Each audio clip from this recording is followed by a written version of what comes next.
సింహరాశి వారికి కొత్త సంవత్సరం అంటే 2024 సంవత్సరం అంతా ఎలాగుంటుంది ఇన్ జనరల్గా ఎంతవరకు పాజిటివ్ ఉంటుంది, ఎంతవరకు నెగిటివ్ ఉంటుంది, సపోర్ట్ ఎంతవరకు ఉంటుంది, శుభకార్యాలు చేస్తారా చేయరా, లైవ్లీవుడ్ ఎలాగ ఉంటుంది ఇన్ జనరల్గా తెలుసుకోవడం ప్రయత్నించేద్దాం. జనవరి 1 2024 డేట్ని ఎలాగుంది అంటే సెకండ్ హౌస్లో కేతు వాడు మారడు ఏడాది అక్కడ ఉంటాడు అనుకోండి.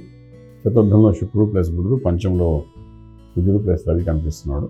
సప్తమంలో శనీశ్వరుడు, అష్టమంలో రాహు. భాగ్యంలో గురుడు అనుగ్రహం ఉంది, కానీ గురుడు మాత్రం మే 1వ తారీఖు నుండి ట్రాన్సిట్ రాజ్యంలోకి వెళ్ళిపోతాడు. కష్టాల దగ్గరకు వచ్చినప్పుడు చూస్తే భార్యాభర్తల మధ్య అన్యోన్యత, గొడవలు, చిరాకులు, పరాకులు ఏడాదంతా బ్రహ్మాండంగా ఉంటాయి. దాని గురించి మనం ఇంకేం చేయలేం. సింహలగ్నానికి సింహరాశికి శనీశ్వరుడు దోషి కాబట్టి డెఫినెట్గా ఆ ఇద్దరి మధ్య అది ఏ పని ఇద్దరు కలిసి చేద్దాం కన్నా ఆ డిలే అవుతూనే ఉంటుంది. కుటుంబ స్థానంలో ఉన్న కేతు అక్కడ ఏడాదంతా ఉంటాడు. కుటుంబ పరంగా, ధనపరంగా, వాక్ విద్యాపరంగా డబ్బులు వస్తుంటాయి, ఖర్చు అయిపోతుంటాయి, ఖర్చు అయిపోతుంటాయి. ఎస్టాబ్లిష్మెంట్ మాత్రం చేయనివ్వడు.